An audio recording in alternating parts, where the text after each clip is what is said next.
Okay, great. Okay, you can stop sharing then if you don't want this to show up anymore. You want to show up as the main. Well, yeah, that's right.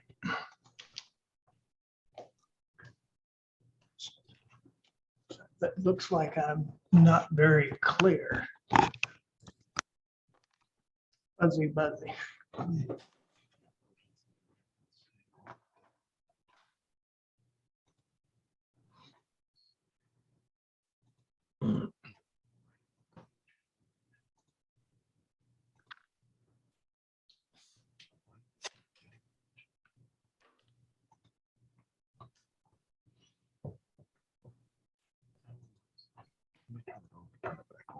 Okay. There we go. Technology. Yeah, it's fine. It gives it perspective. Okay. So, Dr. Amano, can you hear me at all? Or was it just Joe I can't hear? I can, Terrence. I can hear Okay, are we ready? Hold on. Okay, great. Good morning, everyone. We're very pleased to welcome you to the 10th year of our doctoral program, our PhD in Business Administration. In case you, well, I guess you may see me on, well, actually, you don't see Joe Hare on here, do you? You see your name. Okay, anyway, I'm Joe Hare. Great to meet you. I'm the director of the program, and we're looking forward very much to putting together another excellent cohort to continue our success from the past. This morning, we are going to spend about an hour talking about the program, sharing information so that you will hopefully be able to understand it a little bit better. We're going to do that by introducing to you three of our students who have been, either one of them is graduated from the program, one of them is currently in the dissertation stage, and the other one is just beginning the program. So you get perspectives from individuals who are at different points in the program. As I think most of you know, we are a non-traditional PhD. Don't interpret that negatively. It simply means that we have taken a traditional PhD and we've redesigned it to deliver the PhD program using weekend programs instead of during the week, which ultimately means that you can pursue your PhD without quitting your job. I spent 28 years at Louisiana State University, and I had many students come and want to pursue a PhD, and they were unable to pursue that PhD because Louisiana State, like most traditional programs, virtually all of them, requires you to quit your job and go full-time as a student. So I designed this program and started it in 2009, not the one we're in now, but a previous program. And we've had a lot of success in helping individuals like you people to pursue your PhD. And then some of you have made mid-career transitions. Others of you, like one of our students this morning, Pam, has used her PhD to get a great promotion. I think she'll tell you a little bit about that. We are accredited by ACSB, and we are offering what we believe is a cutting-edge PhD program that not only educates you with a coursework program equivalent to the traditional program, but also in terms of graduation, enables you to, in fact, finish your PhD. Many people, about 40% of our students finish in 3 years. Another 20 to 30% finish within 6 months of the 3 years. And some run into personal problems and it takes them a little bit longer. So this morning, the first hour, as I point out, is a general information session. And then for those of you who wish to, we're going to spend the next couple of hours that will share with you what you will need to do to apply to be part of the May 22 cohort 10. We do not require GRE, GMAT, or any advanced graduate level admission screening tests. We've learned that those particular tests are not good predictors of success in a PhD program. And so we use a research proposal. And in order to prepare that research proposal, you'll need to have special information so that you meet all the guidelines. In fact, one of the biggest things that we have to work with people when they're preparing this is to make sure that it in fact meets the format which we require you to do. Why do we do that? Because it is a format which is expected within scholarly and academic types of publications, and this will enable you to determine if perhaps you might want to decide to continue the PhD, because preparing documents and writing articles and so forth after you've had a PhD requires you to do that. So we start out very much at the beginning to help you to understand what you can expect the value of your degree to be, and to learn how you will be working. It's what we call a realistic job preview of what people with a PhD actually do. So at this point in time, I'm going to turn it over to the coordinator of our new business analytics program, Hermano Efuso, and Hermano is going to moderate along with one of our other professors, Bill Gillis, who will be here in a minute, is going to monitor and lead our discussion with our three students. So Hermano, if you would take over. Yes, Joe, thank you. So good morning, everybody. My name is Hermano Fuso, and I'm an associate professor of economics and finance in the Mitchell College of Business. So as Joe mentioned, I'm coordinating the business analytics concentration of the PhD program. So the reason why we decided with Joe to add this new concentration is because in the past 2 decades, I would say, it changed dramatically the way that we produce the humanity produced data. So we moved from a shortage of data to an abundance of data. So it's a little bit different. So we wanted to diversify the concentrations, adding this new component, this new concentration in business analytics, and mainly because we looked at the AACSB, one of the latest report. There are over 400 business analytics undergraduate programs in the world. So there are 220 College of Businesses that are providing these new programs. And we realized that there is really a shortage of educators in the field of business analytics. So we have been really first movers in that. And you have information about the business analytics concentration is on our website. But if you have any questions later, feel free to ask. So I'm proceeding now, as Professor Hare mentioned, with the Q&A portion of this program. So we have comprised a short list of commonly asked questions. After we discuss these frequently asked questions, we will open the floor for questions from the audience. So I would like to take a brief moment to introduce our panel. Pamela Whitehead is from Huntsville, Alabama, and is in the final chapter of her dissertation. Pam has a background in mathematics and computer science. She currently serves as the agency record officer for the Missile Defense Agency, where she has over 22 years of experience. Following her PhD, Pam planned to transition to higher education. And my understanding that actually she already graduated, Pam, and she has been offered now a new job and she has been promoted. So Terence Griffin is the program director of cybersecurity at Gwinnett Technical College, where he's responsible for building and developing an MSA CAA program to increase cyber defense technologies, policies, and practices. Terence is a retired major in the United States Air Force, Reserves and National Guard, where he served as a logistics and cyber warfare officer for 24 years.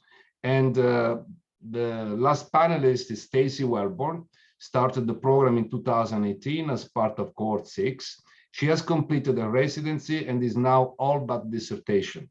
Stacy resides in Mobile, Alabama, where she has extensive experience as an entrepreneur and adjunct professor. She's currently teaching full-time at Spring Hill College. She's the owner of the Container Yard Co-working and also serves as a marketing consultant for Wellborn Strategies. So I have the first question now for the panelists. So what is it like being a student in the USA PhD program? So we can start with Pam. Good morning. Good morning to everyone. I'm glad to be here. That's an excellent question. That is actually the first question that I would have if I were a prospective student. And I would just say it's a very rewarding challenge.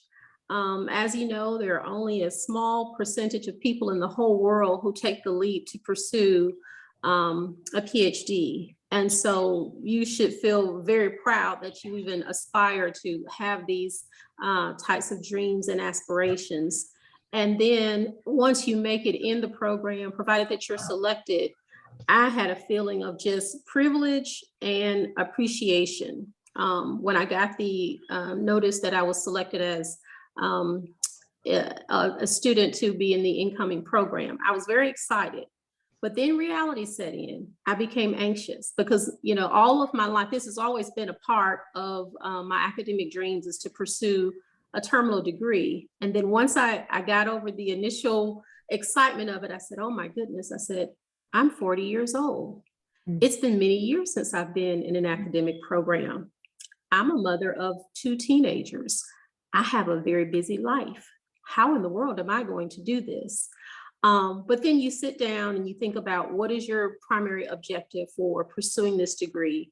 And hopefully everybody has very genuine and authentic reasons for pursuing this degree. This is not something that you pursue as a vanity title. You really want to impact knowledge and share knowledge and add to your career field as something substantial and help to shape your career field. I like to consider it as in terms of just being a steward for what you do. And certainly a PhD enables you to do that. So that's what I would say. I'm sure my fellow colleagues will have more to add, but I just felt very privileged and appreciative, but I was a little bit nervous coming into the program. But one thing that I will say is that the faculty at USA is second to none, and they walk you through this program. You have to have a passion and a desire, and you have to have continued commitment to this because it's going to require everything you have and then some to be successful. But definitely it is rewarding, but it is also a challenge. So knowing that coming in, it should really prepare you for what lies ahead. Over. Thanks, Pam. So Sure. Terence, would you like to add and repeat the question? What is it like being a student in the USA PhD program? Yeah, this is, so being the second semester, so I am very new to it. We're in the cohort 9 and we're the first BA students going through. So for us, it was the unknown, you know, coming in and just going in that first session. It was just like, okay, you're starting to meet new people coming from various backgrounds and just not knowing what to expect, even though, you know, I've been in school for pretty much my whole career. In the military, you go in and you meet a bunch of new people, and then you kind of learn and you go through those phases of forming that team. So that we're in our second semester of forming that team, and it's allowing us to really kind of focus on what we need to do. It's very challenging, a lot of reading. Just want to get you to know that up front. You're gonna read articles. When you first read your articles and you do your presentation, you're like, I don't know what this stuff means. But as Dr. Hare and Dr. Mano help you, and Dr. Gillis help you go through that process, you'll start understanding what it is. And it's a process, and you got to accept that process and know that you're going to make it. Your team's there to help you make it, and especially the staff at USA are there to help you make it. And it changes when it shocked me anyway when they started, instead of saying Dr. Armano, you just said Armano, and it's like made me feel a little unease at that. Dr. Hare and is Joe, and you're like, I don't think I could do that just yet, but it's a team effort. Everybody's there together to work together to get you through the process because you represent them being USA and USA represents you. Thanks, Terence. And you're right. We are a family here at the Mitchell College of Business. So, Stacy, I have the same question for you. What is it like being a student in the USA PhD program?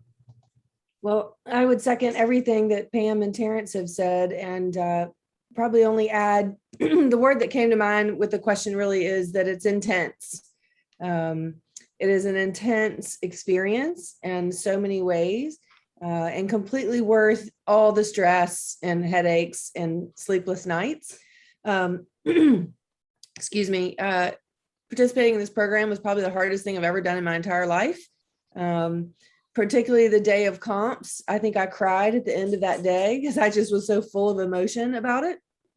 But it's awesome. Everything they said. My cohort was amazing. The faculty and staff have been amazing. I'm so grateful for being able to pursue this. As Pam said, it was part of my lifelong dream was to pursue a PhD and to get to do that and start it when I was I was a little bit behind Pam. I was 45 when I started. So it is totally worth it, totally intense, and you can do it. Just keep showing up. That's my best piece of advice. Keep showing up. Thanks, Stacy. So in the meantime, I had a private message from the audience, and they asked if the program awards a DBA or a PhD. This is a PhD program, so it's a Doctor of Philosophy program. So I would like also to introduce the other moderator. Is Dr. Bill Gillis. He's the department chair of management.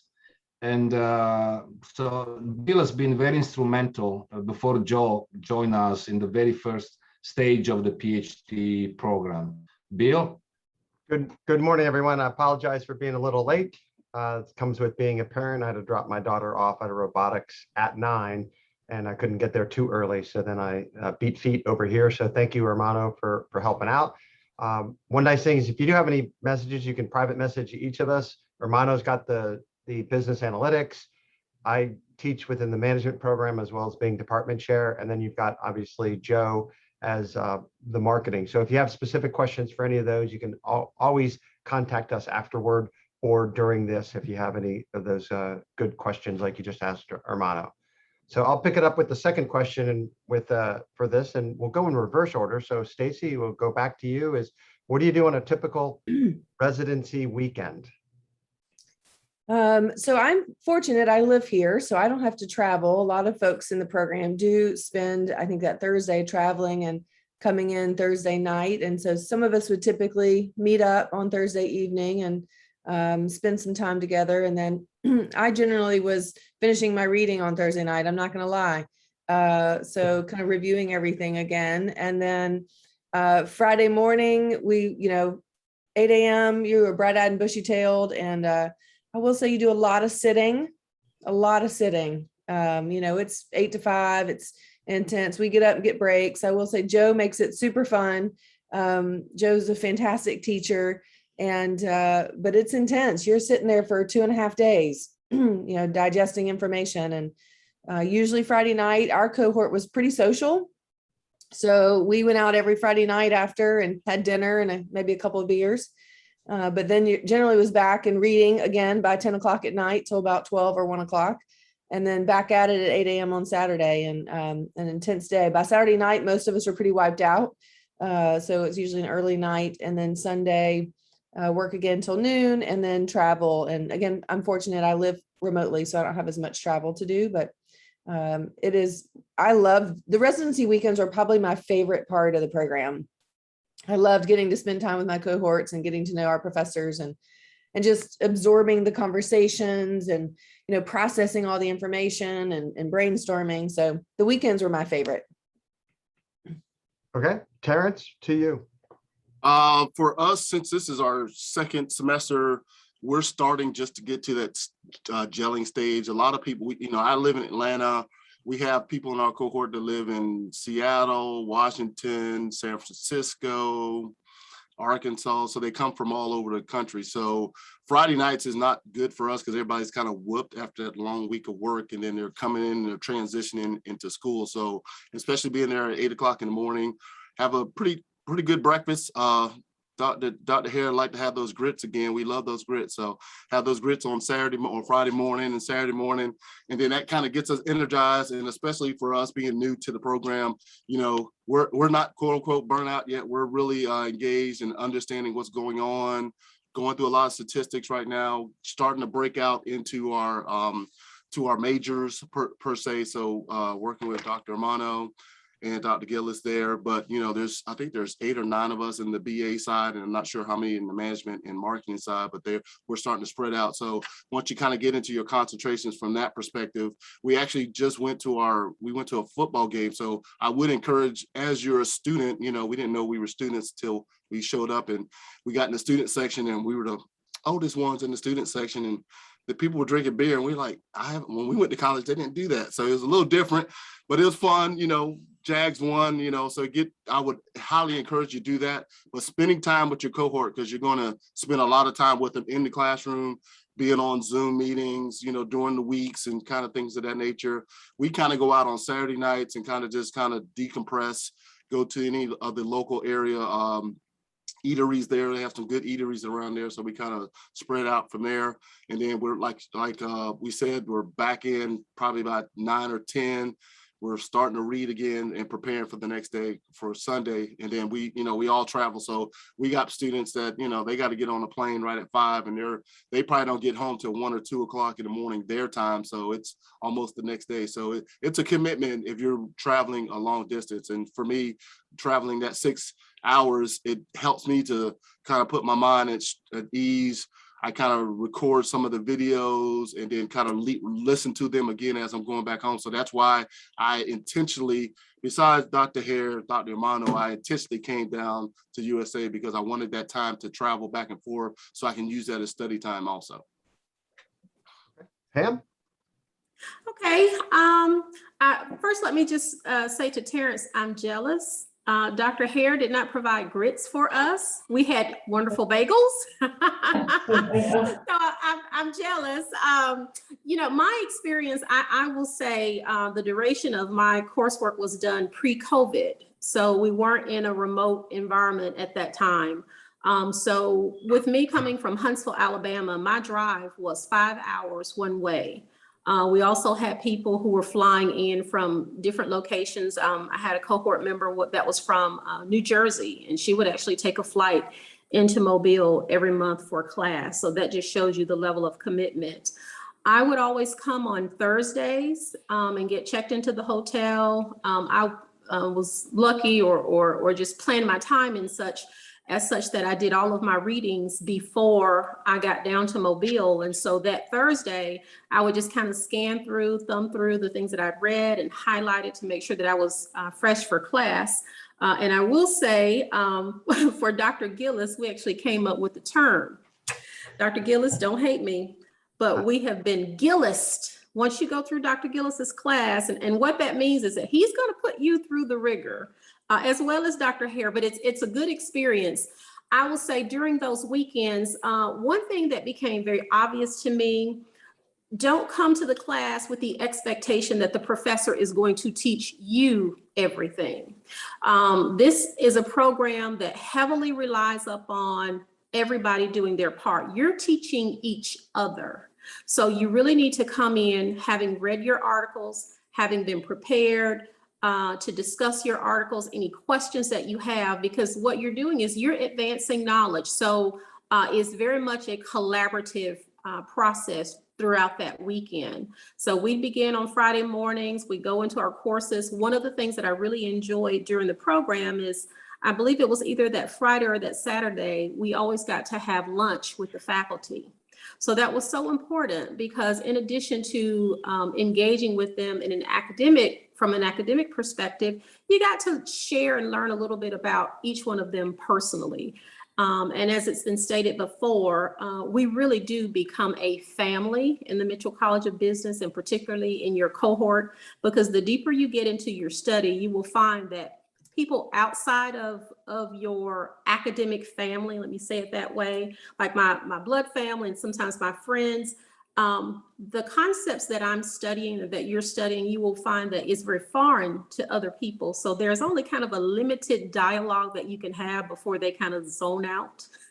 And I'm sure Stacy and Terrence can attest to that. So the dialogue that you're having about your academic studies will more so come from your cohorts, your professors, and your academic family. So, and I just want you to be aware of that, because it will be important that you recognize that. This program has to be a part of who you are. It has to be a part of your daily living. So, you want to make sure that you're having conversations about the things that you are studying and your research. And then just one other thing that I'll add, I won't belabor the time. When you come down to the Mitchell College of Business for the program, come prepared to study. If you get a chance to partake in like a football game, we never got to do a football game. Our class was just, we were so locked and loaded on this program and wanting to make sure that we were ready for class the next day. We'd have dinner at some point during the weekend, but you don't want to come down with the expectation that you can finish up other things for work, or you're gonna maybe bring friends with you or hit the beach or the mall or that type of thing. You are really coming to be a student. So during your travel time, for those of you that aren't local, use that time to transition into student mode. Like Terrence and Stacy said, if you have recordings, I would encourage you to record the lectures. I think all of the professors would agree that to allow you to record those, but use that time to listen to the recordings as part of your transition. Be fully locked and loaded and prepared to learn and to share when you come down for those weekends. That's all I have. Thank you, Pam. And just for a couple of points of clarification, because I think Stacy mentioned about going till noon on Sunday. We revamped the program, so we limited the number of weekends that you had to come down to throughout the year to 9 total. So 3 in summer, spring, and fall. So that means really you stay until 3 now on Sunday afternoons. In addition, we provide breakfast starting like usually 7:30 on Friday and Saturday and Sunday mornings. So all mornings you get those good grits or oats nowadays as well. Lunch on Friday and lunch on Sunday, but Saturday lunch is oftentimes people will go out for an hour to something local and pile in a car, a rental, or somebody will take them. And then so lunch on Saturday is not provided, nor are any of the dinners, although Joe has been known to host a get together at his house pre-COVID, and now as we're going to post-COVID mode, we might be able to twist his arm to bring those back here starting maybe again in the spring. So those are things to look forward to, but we do encourage not the cohort aspect of it for within your own cohort, but also across the different cohorts. Okay. Let me add in here one more thing. Pam was pre-COVID, as she pointed out. We're with Zoom now. We record everything. So all your lectures are recorded and we provide that to you on a joint space. So you don't have to do that anymore. And the other thing that we didn't mention is Pam is a management concentration, Stacy is marketing concentration, and Terrence is the business analytics. So you have individuals across all 3 concentrations who are here for sharing with you their experiences, and also if you have specific questions at the end to ask them questions about their concentration. So back to you, Bill. Okay, we'll start with you, Terrence, for this one. What do you do between residencies, and what's the typical number of hours that you're using per week between residencies on working on the program? Well, if I wasn't here this morning, I would be doing research, working on a couple of papers and reading Dr. Hare's book. You'll hear big hair, little hair. You'll understand that if you get in the program, what that means. But no, we spend a lot of time. So in our cohorts, we have weekly Zoom meetings because we're all around the country and we had to kind of collaborate what a time works for us. So we do it at 9 o'clock at night on Wednesday every week, sometimes it's just a support group. Sometimes people ask questions. Hey, what are you researching on? What are you working on? And it's we break it down into our concentration for BA. So we're doing that. I spend about 20 to 30 hours a week doing research and writing and reading. So those are the things that I, at a D, I need to do more, and it probably I could do a lot more on time. So the weekends is probably when I catch up on a lot more of my work because I work going out throughout the week. But it gives me a time to really focus on that, doing a lot of research and starting to understand what's going on. So, you got 2 or 3 courses you got going on. It could be potentially up to, 50 articles that you have to read.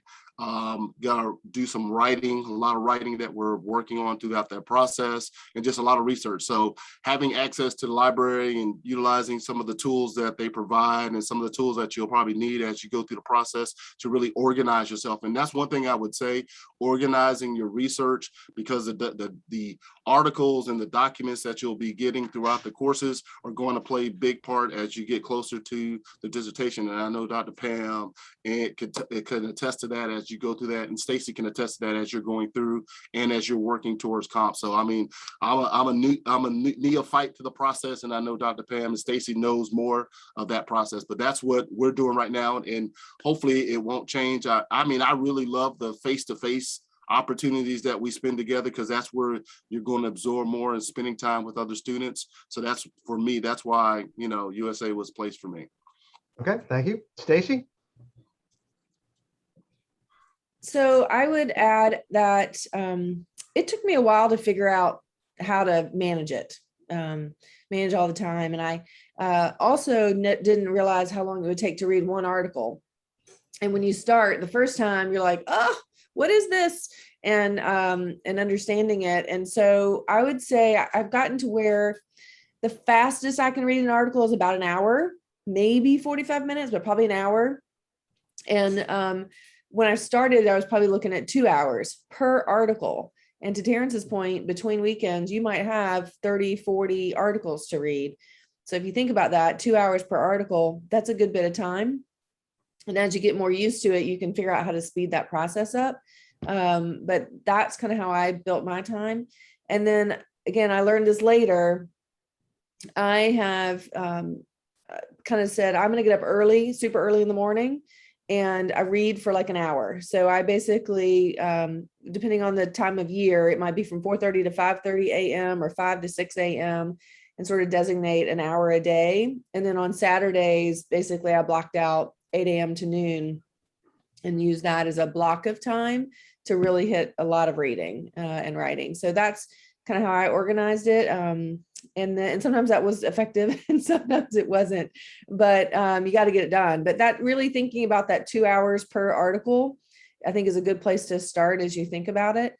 And then, as Terrence said, organizing from the beginning and tracking there. Again, I didn't do this at the beginning. I wish to heck I had, but every single article I would put in a spreadsheet and say, title, authors, topics, class, keywords, like whatever, and then have a searchable spreadsheet for all of that research, because you're going to want to go back to it.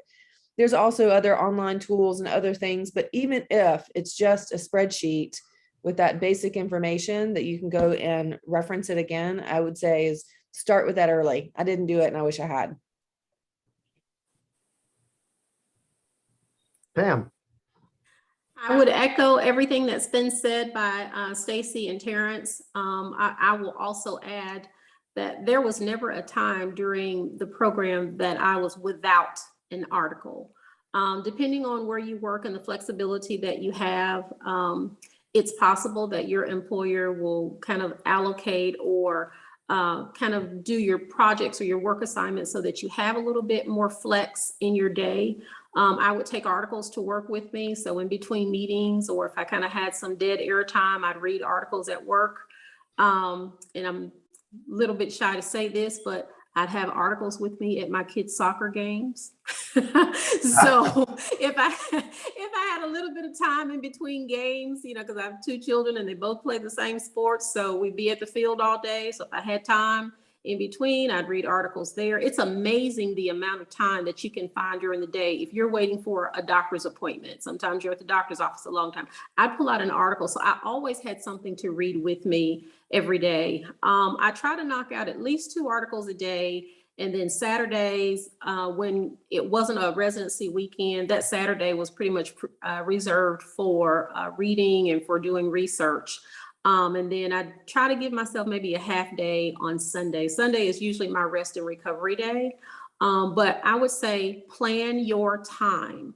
When you look at what's due for the next residency weekend, look at the time that you have and try and plan those times and match that to the number of articles that you have to read, and also homework, because you will have assignments that are due for the next residency. You'll have research papers that are due. So time management will be very, very important. And I'll also add, have a discussion with your friends and your family and just let them know up front, hey, I'm going to need your support. There may be things that you'll miss. There may be events that you won't get to go to. If you're a big football person or you like to have gatherings with your friends or family, let them know in advance, I need your support. And that support may include them understanding when you can't attend the things that you're used to attending because you've got to focus on your studies, but you've got to get it done. It can be done. It won't kill you, but you've got to plan your time. That's what I would say for you going forward into the program.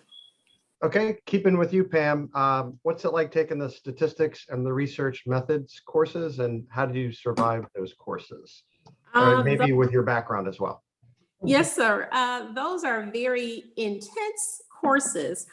Fortunate for me, I have a background in mathematics, but I will say my bachelor's degree is in mathematics, of which I earned in 1998. So you got to look at the fact that it had been 20 years before, in between my two degree pursuits. And so when I knew that I wanted to go into this program, I started to revisit mathematical and statistics concepts. I heavily researched the Ph.D. program just in general before I even pursued the Mitchell College of Business in USA, to just kind of see what kinds of programs were out there and what would be the course requirements. And so when you see that consistency across in terms of statistics and research methods, I went ahead and took the additional step to start looking into what is the content of those types of courses and try to kind of do a self-study to see what is it that I'm getting into.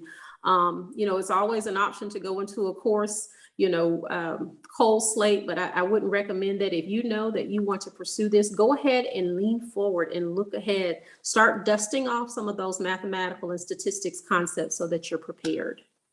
Okay. Definitely. Thank you. Terrence, what can you add to that for surviving the statistics courses that you're in currently? Oh, you're on mute. I haven't survived yet. I'm still in the midst of it. So surviving is a term, but Dr. Hare makes it very easy. My background is in computer science too. I've done all the calculus and trig, but I haven't taken statistics since my MBA 20 years ago. So it was almost shock culture, but a lot of it, Dr. Hare walked you through the process. And again, reading the information and working with other students that goes through it. Even the cohorts before, they helped us out a lot. The cohorts, hopefully after we will help out. So going through that process of just like Dr. Pam said, making sure that you spend some time kind of just brushing up on some topics, because you're going to jump in with both feet. It's going to be intense, but it's going to be a good process, because the way you do it in the beginning, like when you're reading those articles and those methods, you're like, I don't know what they're talking about. But then, as Dr. Hare said, once you read those articles and you go through it and you get to that next article, like, oh, that's what we talked about. Now it starts to make sense. So those things start connecting from that perspective, and then it makes it that easier. But Dr. Hare is a great instructor as it goes through that process. We're in our second stats course. And for the BA side, you're going to need that information, because, you're going to get into a lot of different things and different algorithms, as we say, doing R, Python, and being a little bit more technical as that aspect comes about. Okay, Stacy? Okay, so I am not like Pam and Terrence and don't have a math or a computer science background. I'm just a plain old marketer. And so those of you out there who are like me, don't be afraid. I actually was not anxious about them, but worried maybe. And as Terrence said, Dr. Hare makes it so easy and fun, and he has great examples and data sets that you can relate to. So it's really about business. And so the other thing I was terrified is all of a sudden they were going to start making me do math. So Pam, that stuff. And I was like, I don't want to know those formulas are this long. And it's good to know that, I think, and obviously he'll show them to you. But fortunately for me and those of us who aren't have strong math backgrounds, the software is such that for the most part, it does that math for you. You need to understand how it works, and Dr. Hare will tell you that. And it's, to me, it's very logical. So it's just a part of learning the process. And I love statistics. I didn't think I would say that 2 years ago when this process started, but Dr. Harris converted me. So thank you. Excellent. All right. So then sticking with you, Stacy, what was your most difficult course and why? You know,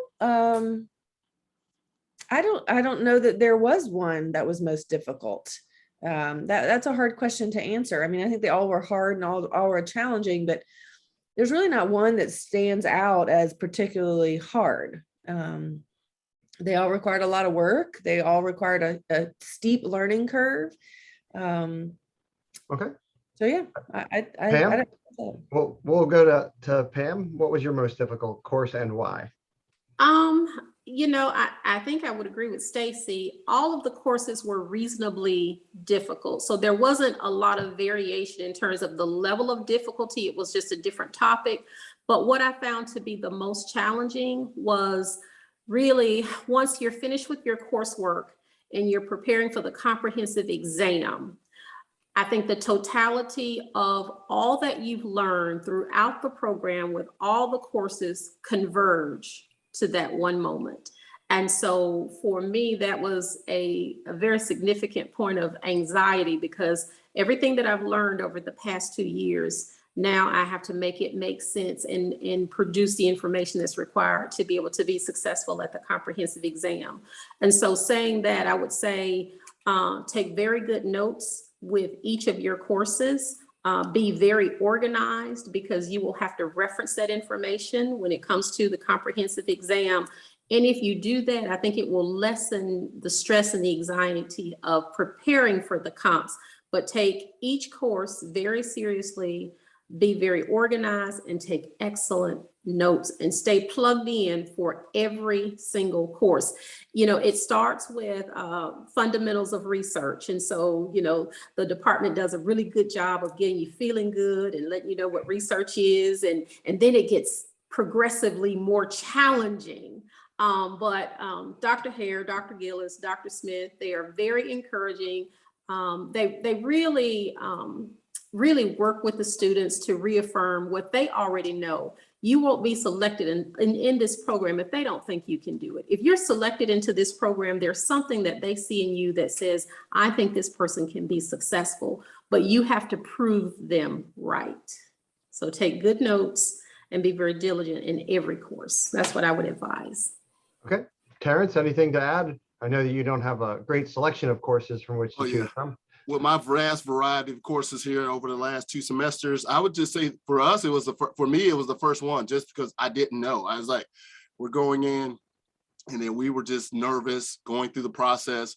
We got past that first semester, and it is, and like Pam said, it's progressively getting harder. Or harder is a qualitative term. It's probably just more intense, more rigorous as we go through the process. Okay. And that is true that your first real seminar starts in that fall semester. So you do, the summer is shortened, but you still have 3 weekends, but you truly kind of get a broad-based overview to the fall. Okay. So Terrence, we'll stick with you. How are you balancing work, family, and the program? So for myself, you know, this is probably, I'm real strategic in my thinking and processes. And, you know, my wife finished up her Ph.D. in psychology. She relates, but not really. I mean, she wants to lay me on the couch and talk to me about stuff, but how I feel, I don't know what that means. But as it relates to myself, she's been through it. I kind of was there supporting her while she was going through school. My daughters are pretty, well, not out of the house. They're kind of graduated from college. I got one in high school. So everybody kind of understands, because they know mommy did it. So now daddy's doing it, whatever it is. So they're helping to be supportive of it. It is. And they're very supportive of it. And my family knows kind of where I'm at. And, you know, I had a conversation with my boss at work. And, you know, actually being in education is real. They're being more supportive than if I was in corporate America. So, you know, I used to be a CIO at a couple of financial services companies, and I had to transition because I knew I was going to make this leap. So I consciously positioned myself to put myself in the right position as I retired from the military, came out of corporate, and then kind of worked through this. So, you know, I'm starting later. I just turned 51 this year. So I'm in the other stage of it, but I think this is kind of where I was supposed to be when I came out of college in the beginning. I just waited a couple of years to do it. So as I balance throughout that time, people understand that, you know, again, like Pam said, you know, it's who you talking to. Sometimes you talk to people that are like, I have no clue what you're talking about. Just go do whatever. But some people do, and they supportive. And, you know, my mom and dad are supportive of it. So it really helps me as I go through this process. And they know I'm going to Mobile. So that means I'm going to do work and I won't be connected for the next couple of days. Okay. Stacy, I know that it's been challenging for you. Share a little bit of your story of work and family in the program. So I don't have children, but I have a couple of businesses which act like children. And teaching. And so balancing all that, I would say the best advice is setting those boundaries. And nobody in my world understood what it was. And I can just tell you the best advice I had, which is to hire support where you can. If you don't have it in the house, hire it out. I hired a yard man, hire a housekeeper. I told my husband, I'm not going to do dishes for the next 2 years. And so either do it or they're going to stay in the sink. So that's what we got to. I was like, priorities. So that's what I had to do in order to do it. And then just the people who work for me and clients just sort of set boundaries. And I told all my students, I still tell all my students, I'm a student like you. And I'm trying to figure out how to balance all of this. And so when my students complain about heavy workloads, I say, well, let me tell you about my workload. So it's been good. I will say you didn't ask me this, but I have a new appreciation as a teacher being a student, that I think I have more compassion for my students and provide more flexibility to them because I'm going through it too. So that has been a nice unexpected benefit. Excellent. And Pam, you've shared a little bit, but do you have anything to elaborate on your soccer game reading articles? I've been there, done that. I hear you. Yes, Dr. Gillis. I would say work-life balance really is its own journey, and you have to figure out what works for you. Like Stacy said, you know, I'm kind of a perfectionist. I like to keep my house sparkly clean, but when you're going through these programs, you have to realize what's important. So I had to really lessen that perfectionist syndrome to say, okay, it doesn't matter if everything is not perfect. You've got articles to read, you've got research to do. You know, there are some things that you have to do when it comes to your children and your family, because you want to make sure that you're still providing the support, especially if you have young children that they need. But have those conversations with your family up front. If you have an employer that is supportive of your goals, have that talk with your boss and with HR, because you would be surprised to know what kind of programs there are to help employees to establish work-life balance. And some employers, I know, I work for the Missile Defense Agency, they even paid for some of my courses as I was going through. And as I mentioned, my boss knew that I was in school, so she did some strategic workload planning temporarily, because she knew that I was in school. I would have to leave on Thursday. So reach out, let the people know that are close to you what you're going through. And also, it's important to try and maintain your social networks, because you don't want to be isolated. But let me just kind of forewarn you, there will be periods where you feel lonely, because the deeper you get into your research, it really becomes about you and your study. I know just personally, I installed whiteboards in my home office so I could write my thoughts out. And so I referenced my resources almost like another individual. Me and my research, we would have conversations in my office, and we would just kind of talk through things. I typically did all of my readings and in my research late at night after my kids went to bed. So Dr. Hare would get emails from me at like 11:20 or 1:30 in the morning, because that's when I did most of my work. That's when I found the house was quiet, my mind was settled. But let me tell you this, I felt so accomplished when I was able to do the work that was required and submit my assignments timely. Let me tell you this too. When you have assignments and you have to submit them online, don't wait until the last minute to submit your online assignment, because when that link goes away, and that happens to me, and this will make more sense when you get in that program. If that link goes away, if it's supposed to be submitted by midnight, don't wait until 11 o'clock. Try and submit those assignments early, so that planning of your time, that workload balance, you'll just have to figure out what works for you. But it can be done, but prepare the people in your life that it will not be business as usual for you for the next 3 years of this program. That's my best advice to you. Okay. Kind of a bonus question here is we'll start with Terrence in terms of what are the 1 or 2 things you can share about completing the research proposal that's required for admission? Yeah, for me, it was, getting the article. So, I think there was a cost associated with it, but just understanding it and reading it and just having conversations. Don't be afraid to ask Dr. Hare, Dr. Gillis, Dr. Romano questions, because they're there to help support you, and also getting that process. But it takes you some time, and you got to really concentrate and kind of put your thoughts in order. Because I never done anything like that. It's not like the thesis in your master's program. It's a little bit different, and it kind of gives you some overall understanding of what you're trying to accomplish. And again, I wrote it on fintech and blockchain, and that's what I wanted to do my dissertation on. But that's changed since I've only been here 2 semesters, because there's just so many opportunities. So don't fall in love. You got to be kind of loosey goosey when you're going through this process, because you'll say, "Oh, I'm writing this specifically." And I tell you, a lot of my cohort already have changed their mind. They're like, "Yeah, I wanted to write on this," but now I said, "You changed your mind." He said, "I wasn't going to change it." I think everybody's changed their mind. Even the person that was dedicated in hardcore, they've even tweaked theirs a little bit. So, but as you go through that process, just write clear and concise. Utilize some tools that are out there that'll help you kind of really focus on, narrow in, and concentrate on the topic at hand. Stacey, anything to add? Related to that, I would just say brush up on your format, because formatting is very important. And then step away from it, like read, step away, kind of like Pam said, write it out. Just sort of, to me, it was a new way of thinking, right? Like Terrence said, I remember writing that paper probably 3 years ago, the first time I'd written a paper in 20 years.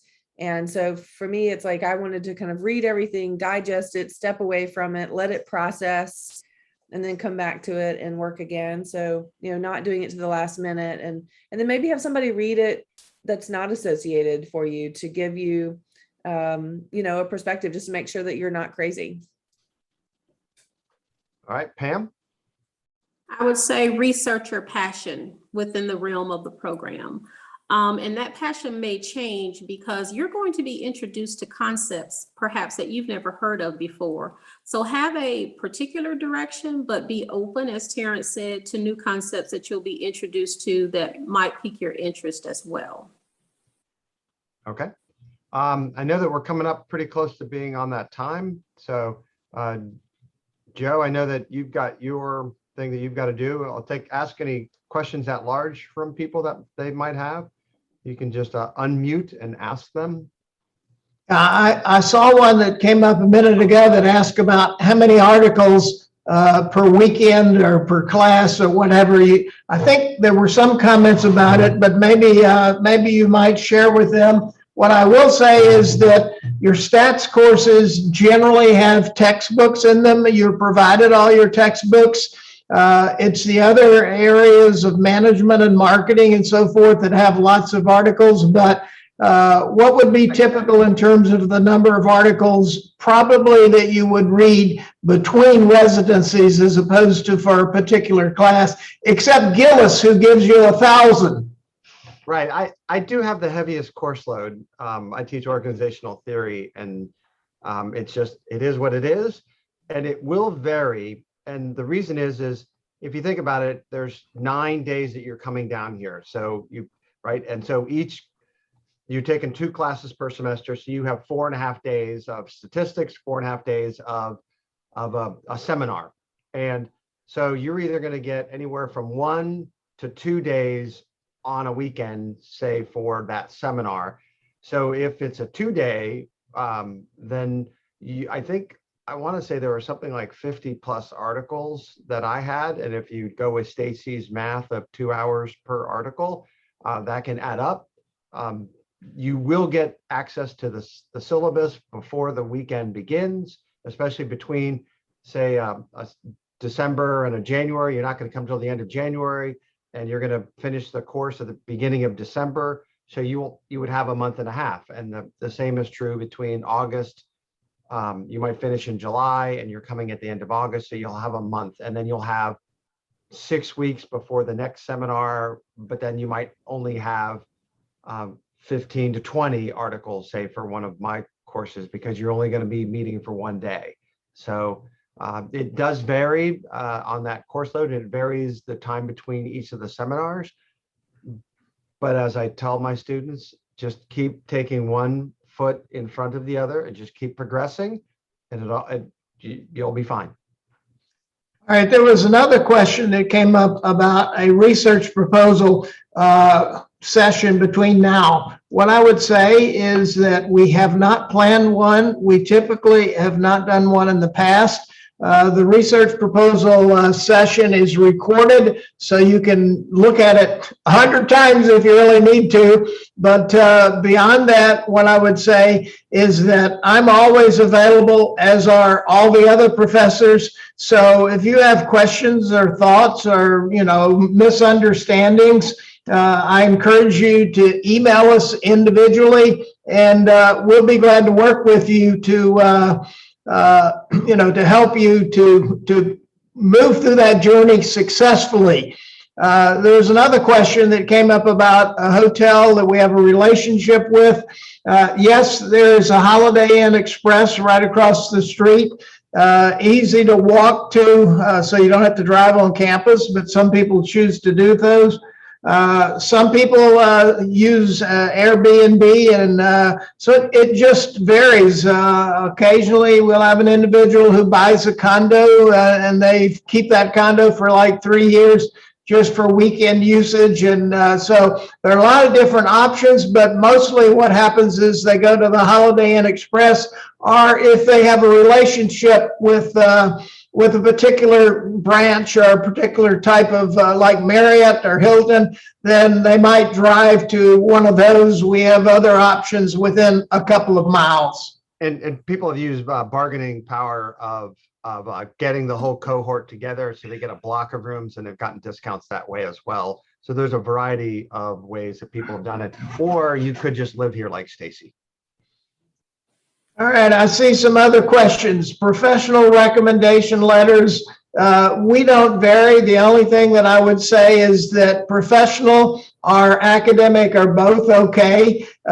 Should not be a recommendation letter from someone like your mother or your father or, a close friend. It needs to be a credible type of source. The question also says, how are you assessed?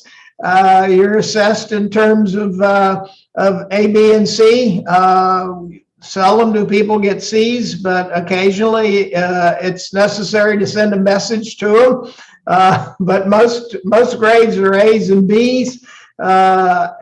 You also will get grades in terms of the papers that you write. And you probably will not get an A or a B on the paper. You're going to get a lot of red comments there that say, no, this is not acceptable, or clean this up, or fix it, or improve your grammar, and so forth and so on. And then you get it sent back to you, and you have to work on it.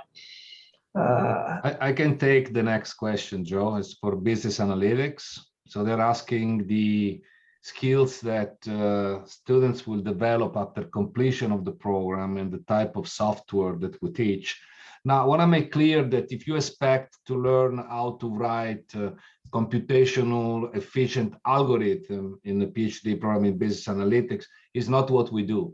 So our program is mainly applied. So you will be provided some codes that you will apply to write academic papers. And mainly we start with SPSS, and Excel is the very first course when we teach the foundation of business analytics. And then you will become proficient definitely in Python and R, because those are the two programming languages that are used in data science.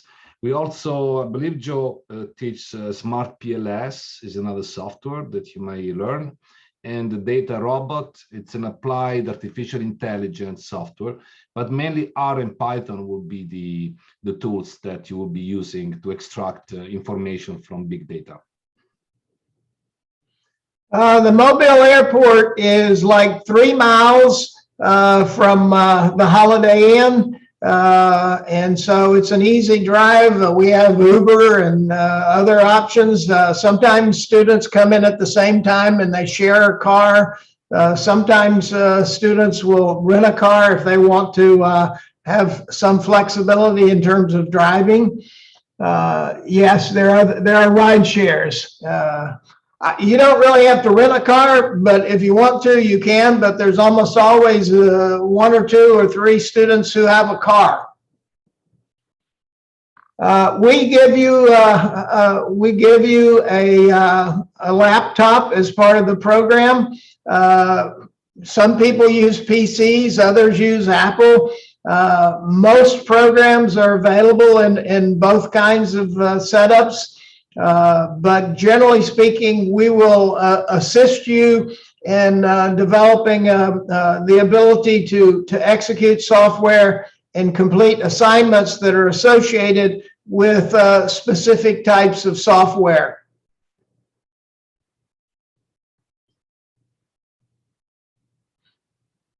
Okay. Deadline to submit the research proposal, January 31st, 2022. You'll find out a lot more about the research proposal in the next session. If you're looking at the questioning there is a link that if you don't have it, I think I've sent it to all of you, but we're going to shut down for probably 5 minutes just for everyone to take a quick break, and then we'll transition to the other link for the next session. So how many students are accepted and how large are the cohort groups? So far, the typical cohort group is 20. Last year during COVID, it went down to about 14, but it's back up this year. I think we accepted 21. As I think, well, Terrence said earlier in the program, we accepted 9 people in BA this past year. And typically we have 5 or 6 in management and 5 or 6 in marketing. So that's the way the distribution tends to be. We don't want our cohorts to be too large, because this is a personal kind of program where you need to get to know each other and interact not just with your other students in the program, but to interact with your professor. With a program, you probably heard the word intense 1,000 times. To deliver a quality intense program, you can't have 100 or even 50 students. So you're going to have small classes, small cohorts, or smaller, depending upon what your thinking is about 20 or 21 or 22 or maybe 18, so that you do have an opportunity to interact and learn on a one-to-one basis. And it says here, assistants. Well, all of your faculty will know and make contacts while you're in the program. We do fund you to go to at least a couple of programs. We strongly encourage you to participate in conferences. At those conferences, your faculty will be there to introduce you to others. We send our students to doctoral consortiums to interact. So we do work closely with you in terms of seeking out not only tenure track, but what's called clinical positions these days. A lot of the decision as to tenure track versus a clinical involves a lifestyle issue. So we encourage you to reflect on what you really want to do with your PhD and with your life going forward. And whatever your objectives are, we try to work with you to achieve those objectives. Traditional programs having an additional year of research. Let me tell you why traditional programs tend to take longer. Traditional programs focus on younger individuals who are typically in the range of 25 to 30, some of them their early 30s. Those individuals come into the program without much experience. Most of them, and I've spent, as I said earlier, 28 years at LSU on the faculty, 6 years at Ole Miss. So I've spent a lot of time in traditional as well as non-traditional programs. Students in non-traditional programs have little business experience and they come in with few ideas, and it's not uncommon for them to take a year or more to, in fact, choose a topic. Students in our non-traditional program have lots of business experience. They usually have too many ideas, and so they have difficulty deciding which of these good ideas that they want to learn more about they're going to focus on. So we work with you to select your dissertation topic and get started early on, which enables you to complete the program in a shorter time frame than the traditional program. What may be a competitive advantage for our program? Well, first off, let me say that your degree and your experience is going to be pretty much equivalent. It's just repackaged in terms of how we deliver your education. Probably the most important advantage of a program like ours is that you, in fact, already have about 20 or 25 years of experience. Maybe it's 15, but bottom line, you have experiences and knowledge that other individuals in traditional programs don't have.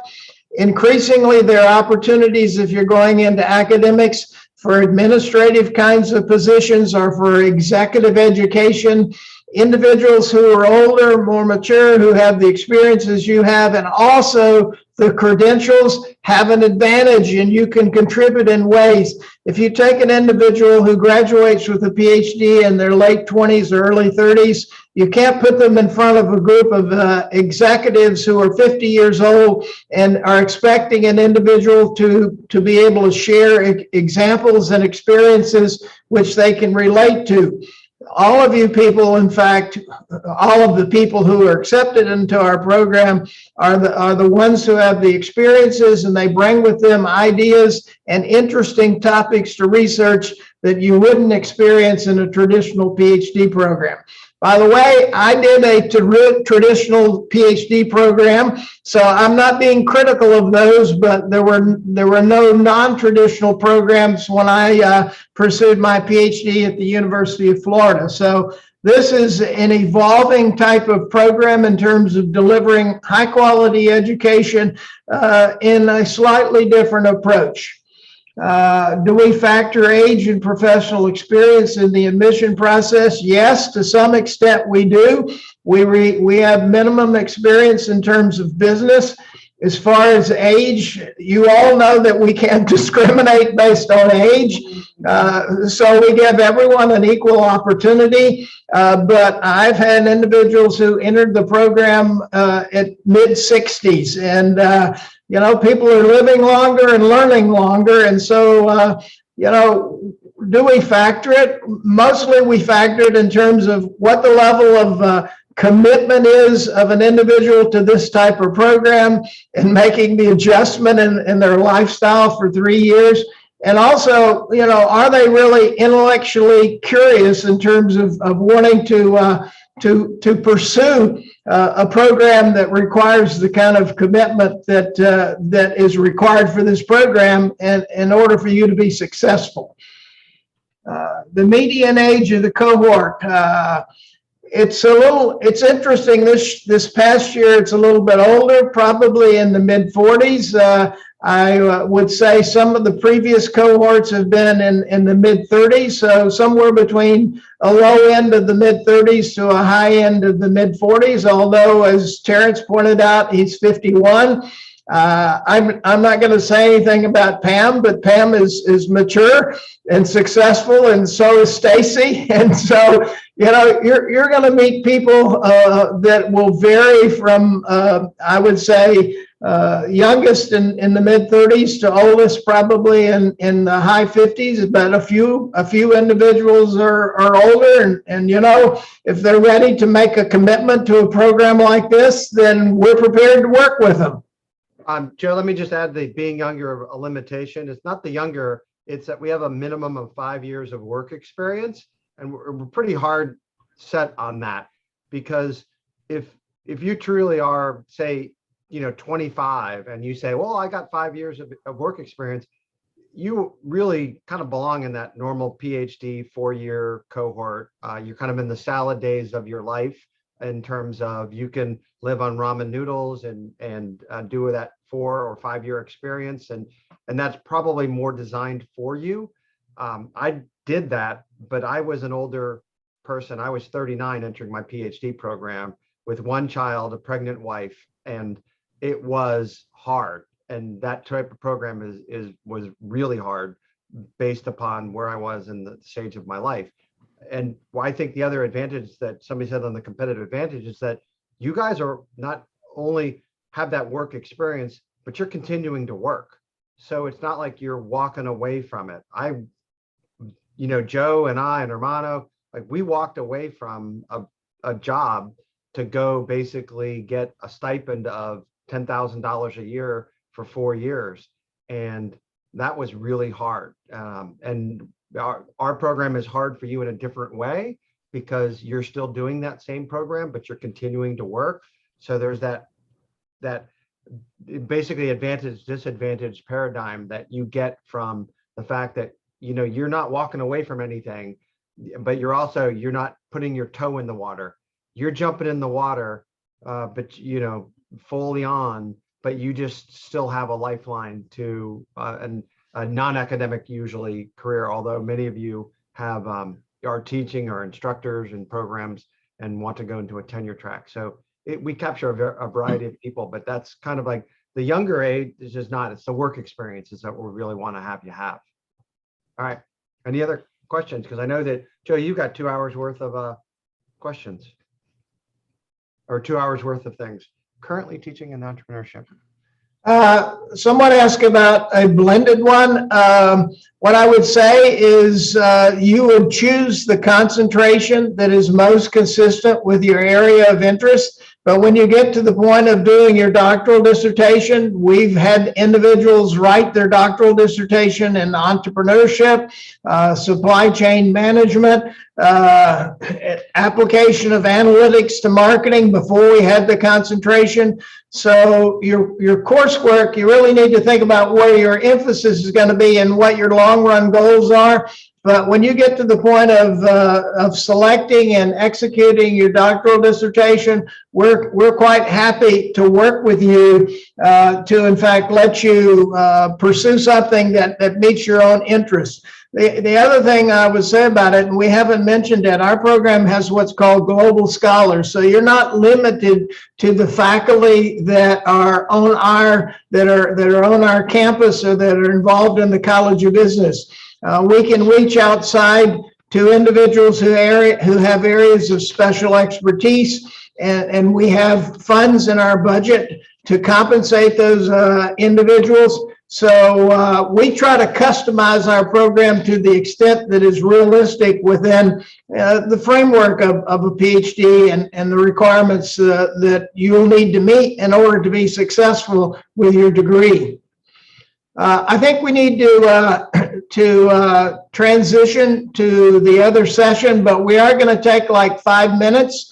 There is another link that okay, we're going to bring up, and how will they, I think all of you have that other link. It's in the chat box if you can't find it.